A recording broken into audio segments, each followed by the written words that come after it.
자, 안녕하세요. 박성필입니다. 자, 오늘 HLB 보도록 하겠습니다. 자, 재료 일정에 있어서 제가 하나 잘못 알고 있던 게 있더라고요. 리라프라트님 NDA가 나오지 않은 게 아니라 비슷한 시기에 동시에 나왔었습니다. 현지 시간 1월 28일에 나왔었습니다. 잘못된 정보 죄송하다는 말씀 먼저 드리고 시작하겠습니다. 자, 1월 말에 제출함에 따라서 심사 착수까지는 2개월이 걸리고요. 그리고 우선 심사 대상이라면 기존 10개월에서 6개월로 단축이 되기 때문에 2월, 3월 플러스 6개월. 그래서 9월 정도에 리라프라틴이 승인이 가능해집니다. 자, 그리고 간암 치료제 클래스 2는 현지 시간 1월 23일에 NDA를 제출했고, 그렇기 때문에 이제 6개월이 걸린다면 최대 7월 말에 결과 여부가 나올 가능성이 높고, 이제 이게 일정이 겹쳐 있기 때문에 이 비슷한 시점 7월 말부터 뭐 8월 요 정도까지는 상승세가 강력할 수도 있습니다. 근데 이게 재료 일정이 겹쳐 있기는 한데 어느 정도 겹쳐 있기는 한데 순서를 굳이 따지자면 간암 치료제가 먼저죠. 얘네는 7월이고 7월 말이고 리라프라티닙은 우선 심사 대상이 지정됐을 때 9월이니까. 그래서 결국 간암 치료제 결과에 따라서 리라프라티닙의 재료가 추세를 이어갈지 이어질 재료가 될지 아니면 잔여 물량 엑시트를 위한 기술적 반등의 도구로 사용이 될지 결정이 되겠습니다. 자, 그리고 두 일정 모두 6개월 이상이 소모가 되기 때문에 당분간은 급등의 이벤트가 없습니다. 중간에 그나마 기대해 볼 만한 건 리라프라티닙의 우선 심사 대상 지정 요 정도인데 이것도 소식 나오면 그냥 반짝 반영되고 다시 빠질 가능성이 높습니다.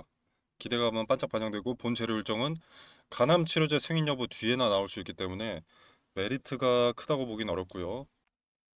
가장 빠른 재료가 간암 치료제로 다시 돌아왔기 때문에 오히려 리스크가 다시 커졌다라고 볼 수 있겠습니다.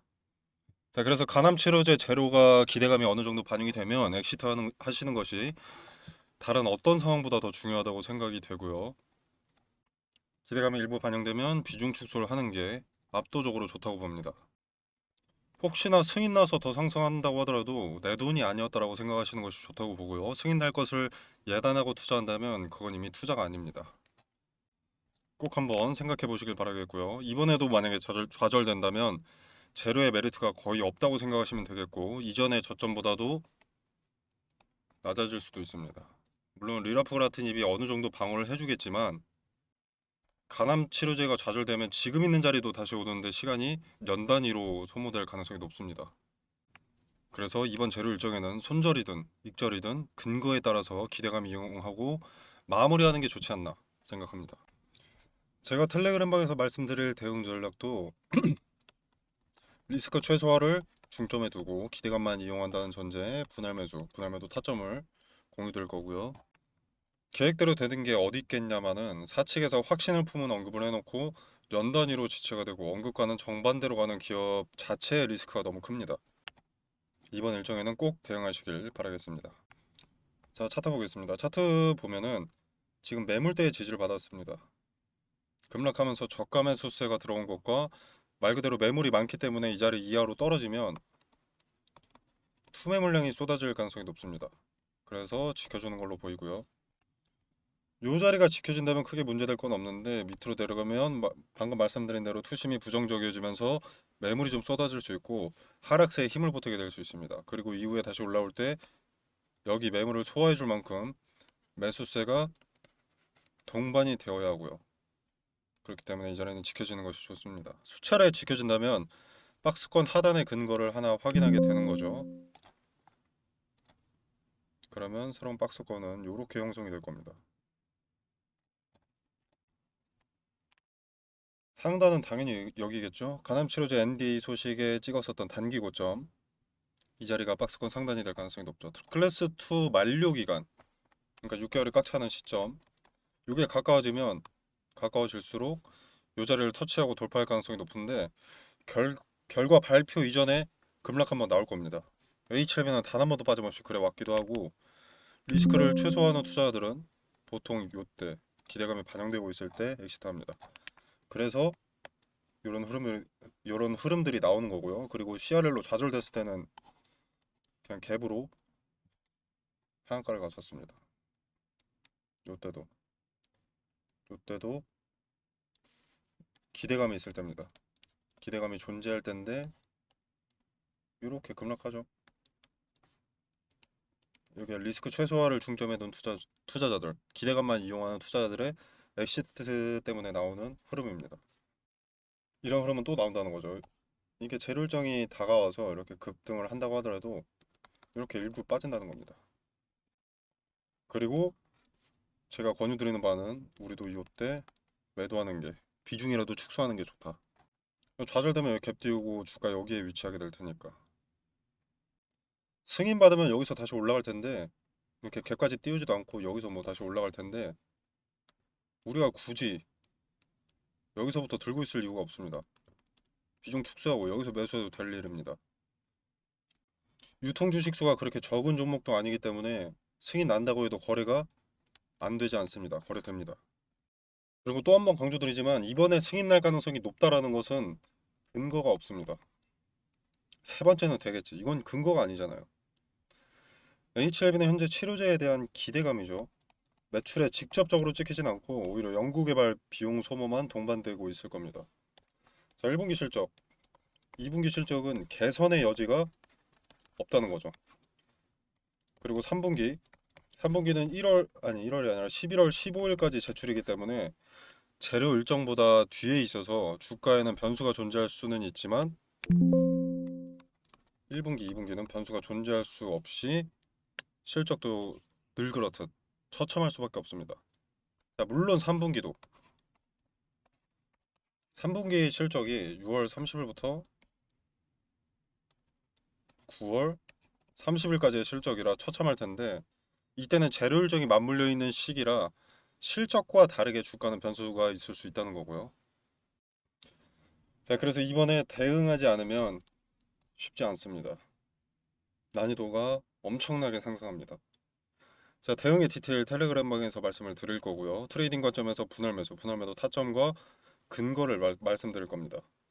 아주 높은 자리에 전 재산을 물리신 분들은 대응이 쉽지 않겠습니다만 시드머니가 소액이라도 있거나 평단이 그렇게 높지 않다면 분할 매도 등을 통해서 리스크를 최소화하면서 평단을 낮추고 수량을 늘릴 수 있습니다.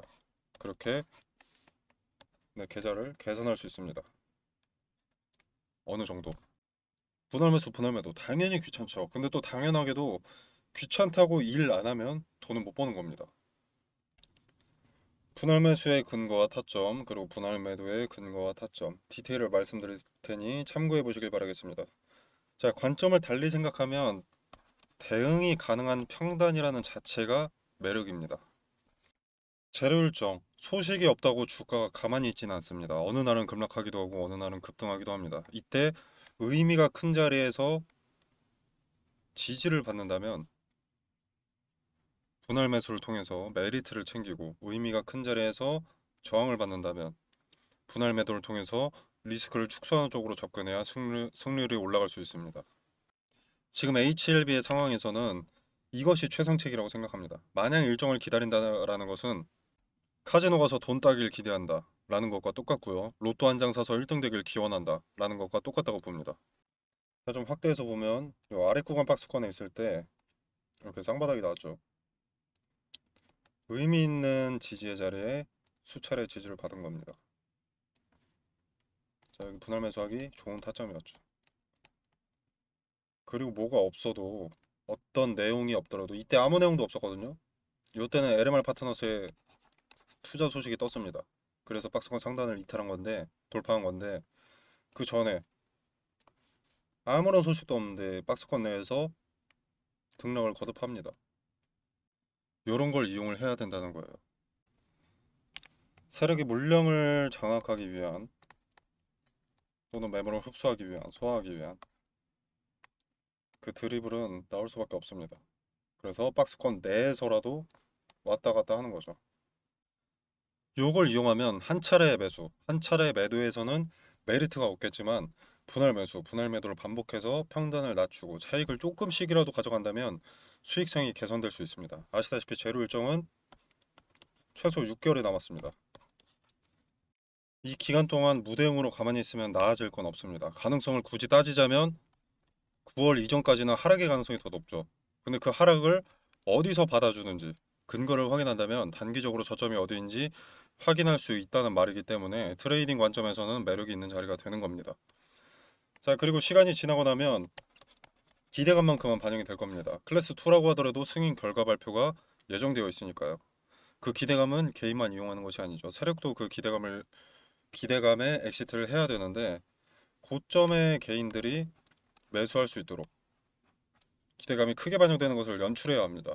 그러기 위해서는 사전 물밑 작업, 물량 확보가 필요하겠죠. 마지노선을 터치하고 물량을 소화하기 위해서 박스권 내에서 움직임이라고 하더라도 이런 상단을 터치할 가능성이 있습니다. 이때 분할로 비중을 축소해서 리스크를 조금씩 없애는 겁니다. 자, 텔레그램 방에서 트레이딩 관점에서의 분할 매수, 분할 매도의 근거를 말씀드리고 의미 있는 자리들을 나열해 드리겠습니다. 자, 저는 과거에 박스권 하단이 확실하게 특정되었을 때 매수하기 좋다고 말씀을 드렸었고요. 박스권 상단이 특정되었을 때 이 자리에 비중 축소하는 게 좋다고 말씀을 드렸습니다. 결과로 봤을 땐 올라갔죠. 근데 우리가 이 결과를 보고 나서 하는 것은 의미가 없습니다. 자, 그리고 이제 위에 박스권에서도 하단이 특정됐을 때 매수하기 좋다고 말씀을 드렸었고요. 박스권 상단은 여기가 될 것이다. 바로 언급을 드렸습니다. 자, 이번에는 박스권 하단과 상단이 아직 명확하게 확정되진 않았지만 확정되었다는 근거는 존재하지 않지만 가능성이 높거든요. 그래서 이번에는 어느 정도 손실을 상쇄하거나 이익을 좀 더 할 수 있도록 대응을 좀 하시기를 권유드립니다. 그리고 제가 말씀드리는 근거가 맞아 떨어지는지 한번 확인해 보시길 바라겠습니다. 의미 있는 자리들을 말씀을 드릴 텐데 그 자리를 터치하고 어떤 움직임이 나오는지 지켜라도 보시길 바라겠습니다. 뭐 대응 도와줄 테니 돈 달라 이런 거 아닙니다. 그냥 달면 삼키고 쓰면 뱉으시면 됩니다. 대응에 참고 안 하신다고 하더라도 지켜는 보시고 이후에 근거가 쓸모있는 근거였다라고 한다면 다음에 있을 투자에서도 어느 정도 도움이 될 수가 있기 때문에 지켜라도 보시길 바라겠습니다.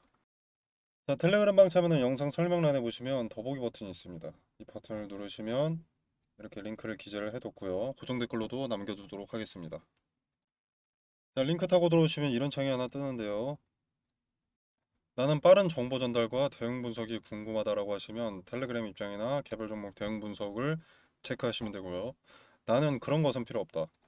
급등주 검색식이 필요하다 또는 전자책이 필요하다라고 하시면 이렇게 입맛에 맞게 필요하신 것만 체크하셔서 제출해 주시면 되겠습니다. 그리고 뭐 링크든 전자책이든 답변 받으실 전화번호 002-1234에 4457이다. 이렇게 기재하셔서 제출 눌러주시면 되겠습니다. 전자책과 급등주 검색기는 PDF 파일로 만들어뒀기 때문에 모바일로도 쉽게 확인이 가능하실 거고요. 자, 대충 보여드리면 이렇게 만들어져 있습니다. 밑에 검색식 되어 있고요. 자, 이 공간에서 제공되는 정보 일체 금전을 요구하지 않습니다. 투자의 기준과 근거들을 설명드리고요.